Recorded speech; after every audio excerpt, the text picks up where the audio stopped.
Assalamualaikum warahmatullahi wabarakatuh. Perkenalkan, nama saya Isfia Aspiati dari Program Studi Pendidikan Guru Sekolah Dasar kelas 4A Universitas Muhammadiyah Tasikmalaya. Video ini dibuat untuk memenuhi salah satu tugas mata kuliah Al-Islam Kemuhammadiyahan 3. Di sini saya akan menjelaskan mengenai kewajiban menuntut ilmu, mengembangkan dan mengamalkannya. 1. Kewajiban menuntut ilmu. Al-Quran tidak secara langsung mengatakan atau mengutarakan tentang kewajiban untuk menuntut ilmu, tetapi ada beberapa ayat di dalam Al-Quran yang mewajibkan untuk menuntut ilmu, seperti Quran Surat Al-Mujadilah ayat 11 dan Surat At-Taubah ayat 122 yang berbunyi, A'udzu billahi minasyaitonir rajim. Bismillahirrahmanirrahim. Ya ayyuhalladzina amanu idza qila lakum tafassahu fil majalisi fafsahu yafsahillahu lakum wa idza qila anshuzu fansuzu yarfa'illahu alladzina amanu minkum walladzina utul ilma darajat wallahu bima ta'maluna khabir. Artinya, wahai orang-orang yang beriman, apabila dikatakan kepadamu, berilah kelapangan di dalam majelis, maka lapangkanlah, niscaya Allah akan memberikan kelapangan untukmu. Dan apabila dikatakan kepadamu, berdirilah, maka berdirilah, niscaya Allah akan mengangkat derajat orang-orang yang beriman di antara kamu dan orang-orang yang berilmu beberapa derajat. Quran Surat Al-Mujadilah ayat 11. Dan dalam Quran Surat At-Taubah ayat 122 yang berbunyi, A'udzu billahi minasyaitonir rajim. Bismillahirrahmanirrahim.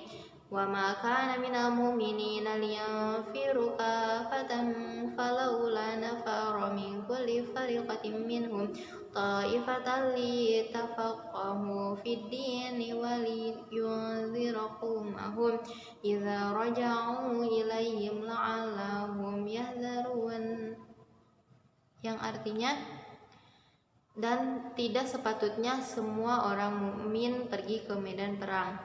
Mengapa tidak sebagian orang mukmin itu mencari ilmu pengetahuan agama dan untuk memberi peringatan kepada kaumnya bahwa mereka telah kembali agar mereka dapat menjaga dirinya. Quran Surat At-Taubah ayat 122. Quran Surat Al-Mujadalah ayat 11 tadi menjelaskan bahwa kita diwajibkan untuk menuntut ilmu, karena dalam ayat tersebut dijelaskan bahwa orang yang berilmu akan ditinggikan, akan diangkat beberapa derajat oleh Allah Subhanahu wa taala.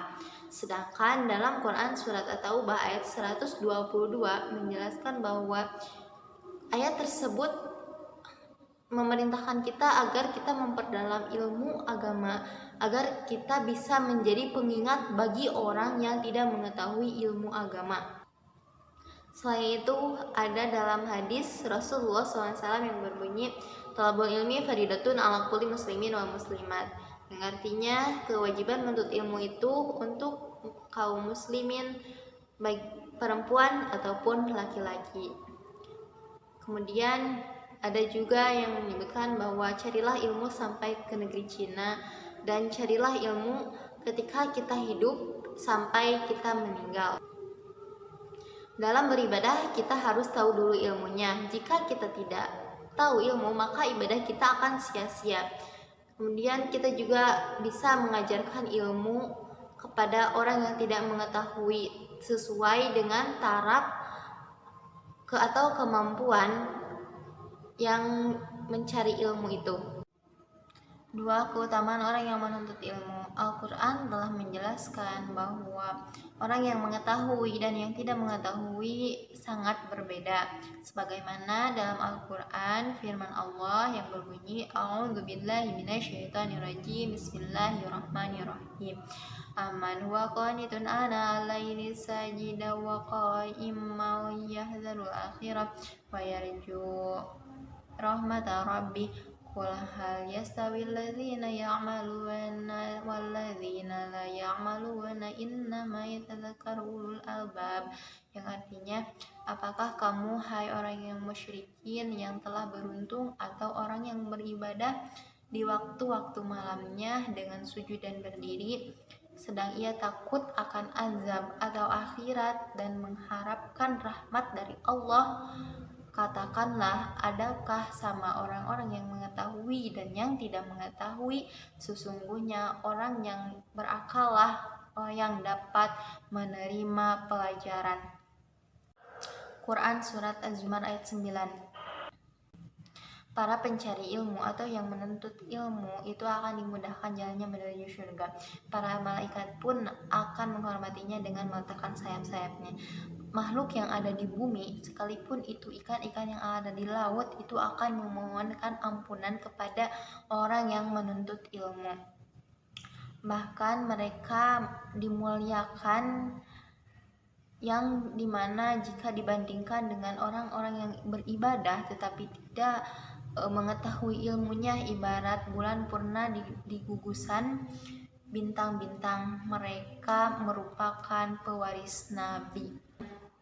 Sebagaimana dalam hadis Rasulullah SAW, an Abi Hurairah anna Rasulullah SAW qala, idza mata'al insanu illa min salasatin illa shadaqatin zariyah aw ilmun yantafa'u bi aw waladun sholih yad'ulah. Dari Abu Hurairah, Rasulullah SAW bersabda, apabila salah seorang manusia meninggal dunia, maka akan terputus amalnya kecuali 3 perkara, yaitu 1. Sedekah jariyah, 2. Ilmu yang bermanfaat, dan 3.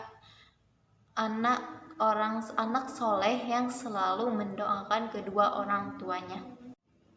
Ilmu yang bermanfaat menurut hadis yang telah dibacakan, yaitu ilmu yang telah diperintahkan oleh Allah kepada Nabi untuk dicari dan diminta setiap saat, sebagaimana Allah berfirman kepada nabinya yang dalam Al-Quran yang berbunyi Qur Rabbi zidni ilma, yang artinya, dan katakanlah, ya Tuhanku, tambahkanlah ilmu pengetahuan kepadaku. Quran Surat Toha ayat 114. Melalui ayat ini Rasulullah SAW diperintahkan agar untuk senantiasa memohon kepada Allah diberikan tambahan ilmu yang bermanfaat. Bahkan Ibnu Uyainah pun berkata bahwa Rasulullah SAW tidak henti-hentinya meminta ditambahkan ilmu yang bermanfaat. Ibnu Katsir juga menambahkan bahwa Rasulullah SAW tidak pernah diperintah untuk tambahan apapun kecuali tambahan ilmu yang bermanfaat. Oleh karena itu Rasulullah SAW memerintahkan kepada umatnya untuk mencari ilmu yang bermanfaat dan meninggalkan ilmu yang tidak bermanfaat, sebagaimana dalam hadisnya yang berbunyi sallallahu ilman nafi'a wa ta'udu billahi min ilmin yanfa', yang artinya mintalah kepada Allah ilmu yang bermanfaat dan berdoalah agar diberikan perlindungan oleh Allah dari ilmu yang tidak bermanfaat. Hadis riwayat Ibnu Majah. Ibnu Zawji mengidentifikasi bahwa ilmu yang bermanfaat akan membuat orang yang memiliki ilmu itu merasa takut kepada Allah, sehingga dia akan taat dan tunduk pada perintah Allah serta mengakui keagungan Allah.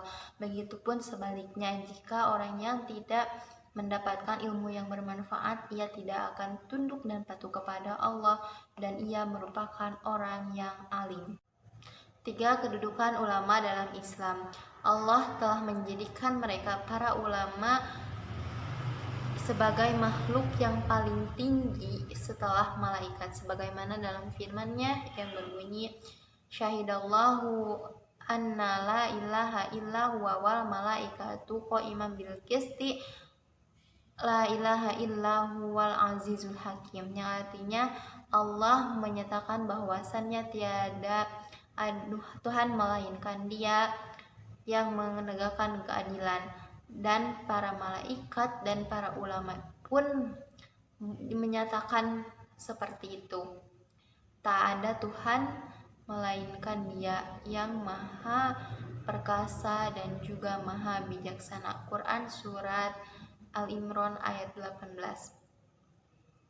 Allah juga akan mengangkat derajat orang-orang yang berilmu sebagaimana dalam Quran Surat Al-Mujadilah ayat 11 yang artinya Allah akan meninggikan beberapa derajat di antara kalian orang-orang yang berilmu. Nabi juga menegaskan bahwa para ulama itu merupakan pewaris para nabi sebagaimana dalam hadisnya al ulama'u warasatul anbiya yang artinya ulama itu merupakan pewaris nabi, hadis riwayat Abu Dawud. Oleh karena itu ulama mendapatkan tugas sesuai dengan apa yang dikerjakan oleh nabi. Tugas-tugasnya yaitu 1.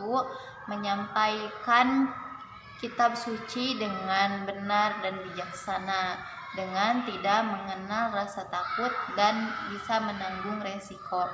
Yang kedua, menjelaskan isi dari kitab suci tersebut. Yang ketiga, membawa kabar gembira, memperingati, mengajak kepada Allah dan memberikan cahaya.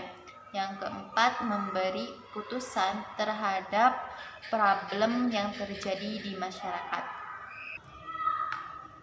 Ulama juga merupakan orang-orang yang takut kepada Allah Subhanahu wa Ta'ala. Tidaklah merupakan sesuatu yang mustahil jika ulama adalah orang-orang yang merupakan pewaris Nabi, karena ulama mempunyai ilmu yang sangat tinggi terutama dalam ilmu agama. Karena dengan ilmu manusia akan menjadi berbeda dengan makhluk yang lainnya. Al-Ghazali berkata bahwa manusia berbeda dengan binatang karena ilmunya, sehingga manusia mendapatkan kemuliaan daripada binatangnya, karena unta juga lebih kuat dan bukan kebesaran tubuhnya seperti gajah, juga bukan dengan keberaniannya yang seperti serigala yang lebih berani darinya. Manusia diciptakan hanya untuk ilmu. Sekian yang dapat saya jelaskan. Mohon maaf apabila terdapat banyak kekurangan dan kesalahannya. Terima kasih. Wassalamualaikum warahmatullahi wabarakatuh.